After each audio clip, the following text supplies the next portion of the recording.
This is KGW News at Sunrise. Weeks of Max Line disruptions will come to an end this morning. We're going to fill you in on the opening of TriMet's new Gateway North Station coming up here in just a minute. And January's winter storm brought out some major potholes across the area, but drivers in Portland could soon feel some relief on the roads thanks to PBOT's March Madness campaign. Ahead on Sunrise, how and when crews plan to repair potholes in the city.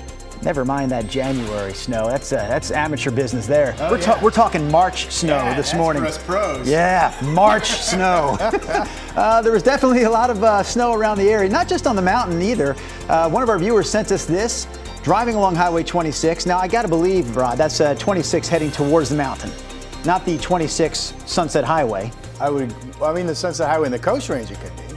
Oh my goodness, we need some clarification this morning. Thankfully, we have a meteorologist on staff. China is here as well this morning. Rod is talking about the forecast. Not as much snow this morning, at least down here closer to the valley. We're overall just a few showers, but this is truly January weather in March. I mean, temperatures over the weekend, it was 44 both days for highs. That's a full 11 degrees colder than normal, and that is a January temperature range that you would expect. Here's the radar right now. Drew mentioned we're a little quieter this morning. Now, there are still showers feeding in, and it's still the same cold batch of air. So, in fact, radar is picking this up as all light snow now coming in off of Washington County. And we've learned the last few days that a lot of times the radar has been showing snow that the reality is if you live down low, it's melted into a raindrop, or at least kind of chunky rain by the time it hits your windshield, and the roadways are just wet. But we've had reports of there was some snow at Camas Meadows Golf Course Saturday morning. There was some snow up in Woodland yesterday.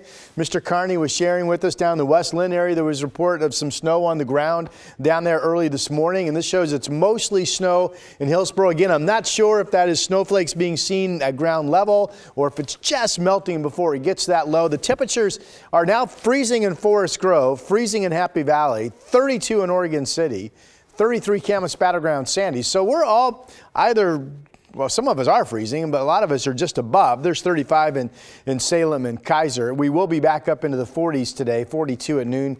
I've got us 43 at 5 o'clock. And once we get into the heat of the day, down low, it will be mostly rain showers. This is day 5, as I mentioned, of this crazy cold weather pattern. Back to you. Day 5. All right, Rod, thank you.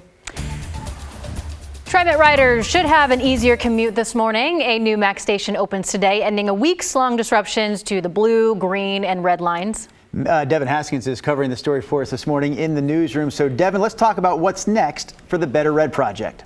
Yeah, so I think one thing that with this new Max station opening up, I think riders will enjoy is not having to switch from a Max train to a shuttle bus anymore. The new station connects the airport to the city center with a newly built track and 2 new bridges, promising improved reliability of the Red Line. The Gateway North Max station is about 500 feet north of the Gateway Transit Center on Portland's east side. It'll serve Max Red Line trains only coming from PDX and then continue west to the city center. For 6 weeks, crews have been busy connecting the lines to a new section of track. There at the station, you'll see new shelters, lighting, and digital displays. There's also a walking and bike path that connects the new station to the Gateway Transit Center. Now, this was supposed to be completed last week, but January's winter storm set the opening date back a week. So next up, opening an extension of the Red Line to 10 Max stations out to Hillsboro, all part of TriMet's big Better Red project. That should be completed by this fall. China? Devin, thank you. And starting today, the Hall Boulevard 217 overpass in Tigard will close for 9 months. ODOT says that they're going to demolish and rebuild the overpass to make it wider and add ramp-to-ramp connections between Beaverton-Hillsdale Highway and Highway 99W. They say the added lanes will ease congestion and lessen the number of crashes there. And the new overpass will also be earthquake resistant and include wider bike lanes and ADA-compliant sidewalks. The Hall Boulevard overpass should reopen in December. PBOT is kicking off a 2-week campaign to fill potholes this week. Of course, potholes are not a new problem by any means in the city, but as KGW's Ashley Grams reports, the winter storms we saw in January definitely made matters worse. It's a problem. It's pretty bad. We hear about potholes and paving problems all the time. But not a new one. Potholes have plagued Portland for years. I've lived my entire life since '65. Joe Stanek lives off 82nd Avenue near Hawthorne. He says his street hasn't been maintained for decades.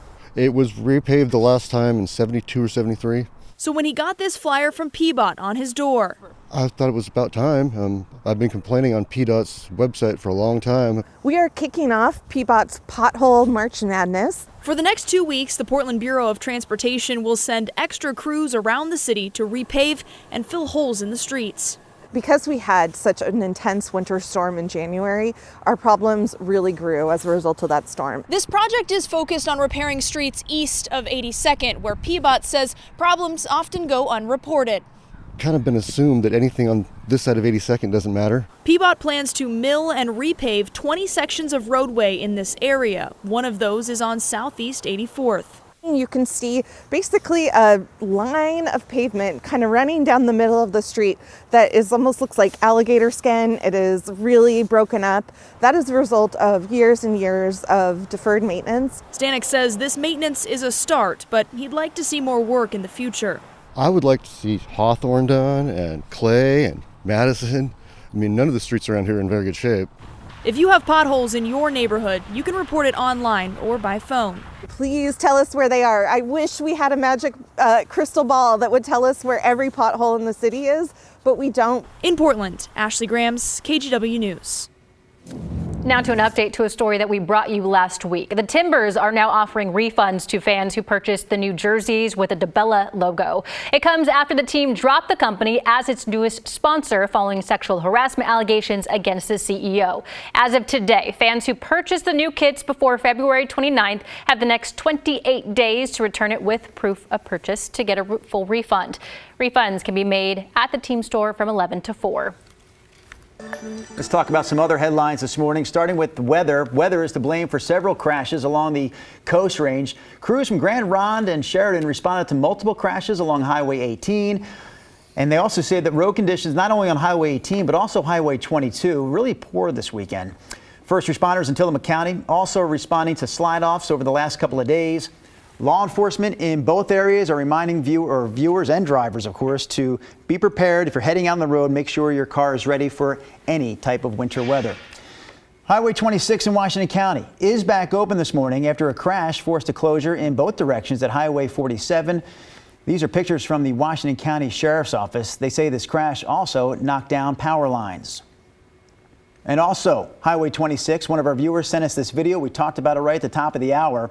The window wipers working hard over the weekend, not just for drivers that were heading along the Coast Range, but also anyone heading up on Mount Hood. And with that, we bring Rod Hill back into the mix here this morning. You said this is really the last day of this on again, off again, snow showery situation. Tomorrow looks a lot drier. There could be a flake in the morning, but tomorrow looks a lot drier. Wednesday's dry, and then we're not going to get super warm, but we're gradually going to pull out of this cold weather pattern. The weather system's coming in this coming weekend, which also looks rainy. That snow level is going to be about 2,000 feet, but that'll be an improvement from what we've been seeing. This was yesterday morning, Lewis River Golf Course up in Woodland. Well, that's a pretty solid dusting of snow. And then Cliff Gavick says this was Saturday night and a Sunday morning. 2 inches of new snow, we called it, in Sandy. Pretty solid coverage there, around 1,000 feet. We've had at least some snow down below 500 feet in scattered areas the last several nights, and we have that again. This is a graphic I showed you last week. This is the final day overall of this pattern with the uniform sticking snow, what I've been calling the uniform sticking snow level between 1,000 and 1,500 feet. Now, that's where the snow level is settled each afternoon. But at night, we've had these possible low snow spots. We've had the valley rain snow mix at times. I think I made this graphic last Thursday, and it's definitely turned out to be absolutely the pattern that we have been seeing. Here's this cold trough still digging with, this is the polar jet. There's 2 jets, well actually there's 3. There's a subtropical jet, which is down low usually. There's the main jet stream, that's the one that's been really firing into California and Southern California often. And then you have the polar jet, which of course is the cold one. All right, so that's down in the Northern California this morning. The showers continue to feed in. We will see absolutely likely showers scattered coming and going throughout the day. Right now, we're not terribly wet. This does show rain up around Astoria, and it shows passing snow showers or kind of a chunky rain mix coming in to the valley. Temperatures are chilly this morning. We're in the 30s, and some of us are down to freezing. 34 Kelso, 37 PDX, Salem's at 35. It's been mainly dry, but freezing out in the gorge. There's the Dalles at 31.